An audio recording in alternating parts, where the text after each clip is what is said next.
Hello friends, I am Aditya Gidari and today's topic is should household work be a salaried profession?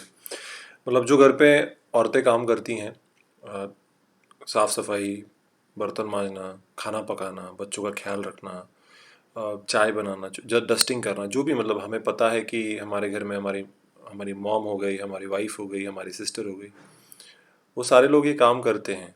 तो अभी जो recently जो election manifesto आया waste Bengal का, उसमें उन्होंने ऐसा लिखा हुआ था कि आ, इसको सैलरी देनी चाहिए क्या।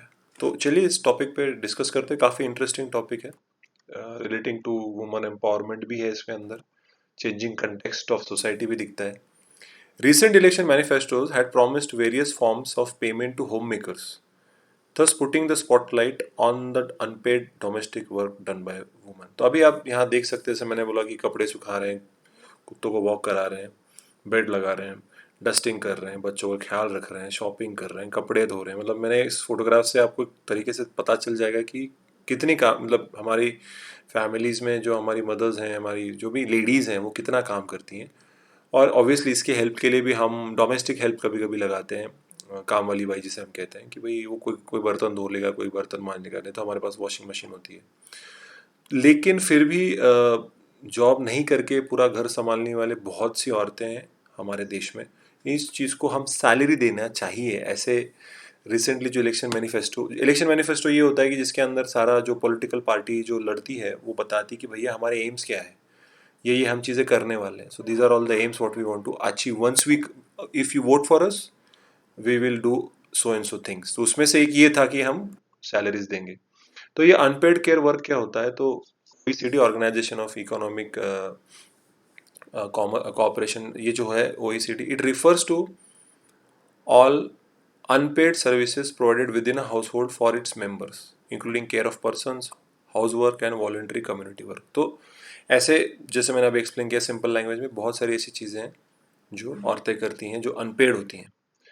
These activities are considered work because theoretically one could pay for that, कि भैया आप किसी इंसान को घर पे, जैसे काम वाली बाई मैंने आपको एग्जांपल दिया, या आप अपने बच्चों को ख्याल में रखने के लिए आया लगाते हैं, कपड़े धोने के लिए, बर्तन मांजने के लिए। आप इवन आजकल मैंने लोग देखा कि कुत्ता घूम के लेके आने के लिए भी लोगों ने इंसानों को नौकरी पे लगाया है, कचरा फेंकना, कचरा साफ सफाई करना। तो हर चीज़ के लिए कोई ना कोई मतलब लोग इंसान लगाते हैं। तो स्पेसिफिकली वो वैसे उन फैमिलीज़ में होता है जहाँ पे दोनों पेरेंट्स वर्किंग हैं, जहाँ पे बच्चे पे ध्यान देना, घर पे ध्यान देना पॉसिबल नहीं होता है, तब ये लोग तब पैसे भरते हैं। लेकिन जो नहीं भर सक, और जो जहाँ पे सिर्फ औरतें ही सब कुछ देख रही हैं घर की, तो उनको सैलरी देनी चाहिए कि नहीं देनी चाहिए। तो ये अनपेड केयर वर्क का डेफिनेशन दिया है। तो फैक्ट्स क्या है? McKinsey estimates that women do 75% of the world's total unpaid care work। तो आप देख सकते हो कितना जेंडर इक्वालिटी है कि भैया सिर्फ 25% ऑफ द जो वर्क होता है घर का वो पुरुष करते हैं। तो ये चाइना में, इंडिया में, म्यांमार में जो देश हैं वहाँ पे जेंडर पैरिटी नहीं है, एक पैट्रियार्कल सोसाइटी है।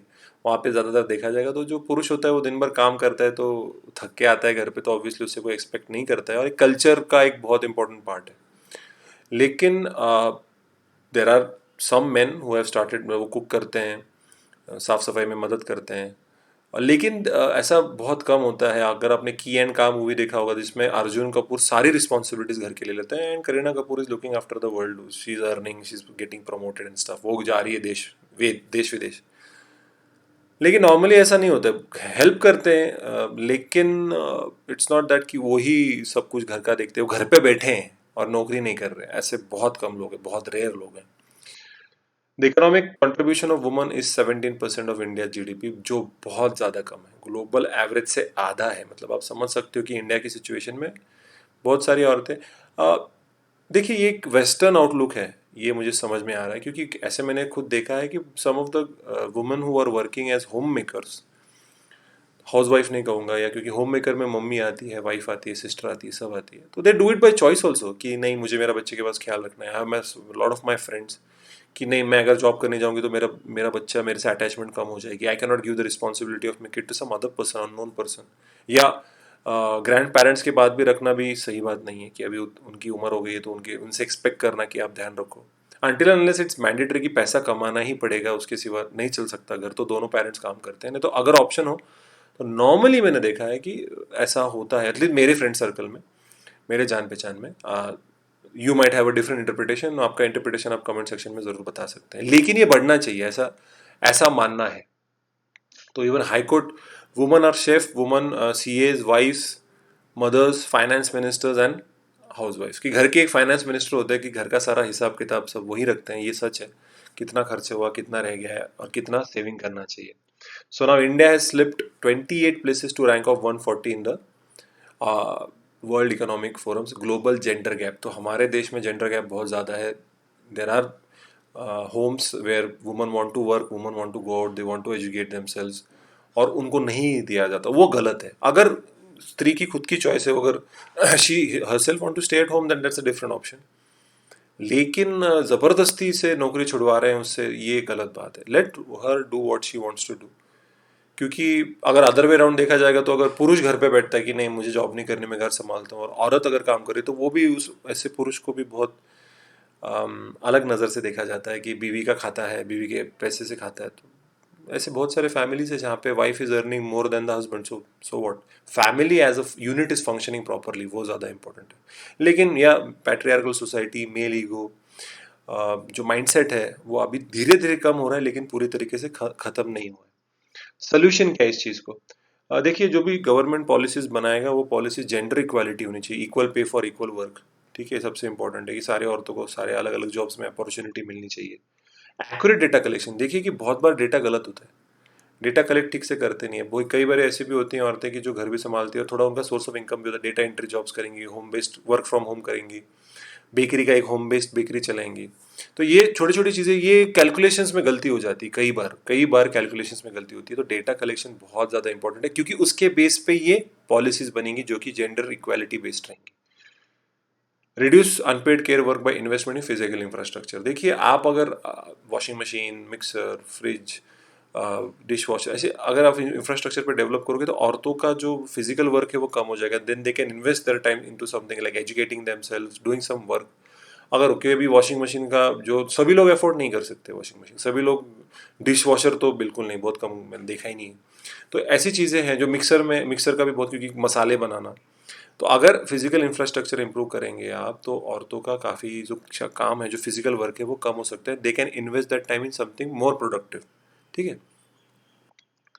Redistribution of care work between man and woman, घर के पुरुष ने भी रिस्पॉन्सिबिलिटीज लेनी चाहिए। जैसे कि भाई सब्जी लेके आना हो, हेल्प करनी हो, कि भैया कुकिंग में हेल्प कर, जैसे लॉकडाउन में अ, या मैंने तो सब्जी काटना हो गया, अगर मुझे चपाती नहीं आती तो एटलीस्ट मैं उसको सेक सकता हूँ, आई कैन व्हाट वी से, मैं वो आटा बना सकता हूँ मैं। So all this kind of things मैंने ऑब्वियसली, मेरे मदर ने ही मुझे सिखाया। तो ये सभी के यहाँ पे नहीं होता। वो लड़का है वो बाहर घूम रहा है, नहीं लड़की है घर पे बैठे काम करे, ये जो माइंडसेट है ना, ये सबसे मोटा डेट्रीमेंटल है, ये चेंज होना चाहिए। तो पुरुष ने भी रिस्पॉन्सिबिलिटी लेके अपने बीवी को समझना चाहिए, अपने जो घर में लेडीज है उनको समझना चाहिए कि देखिए वो कितना काम कर रहे हैं। कई बार we take them for granted, वो सबसे बड़ी गलती करते हैं।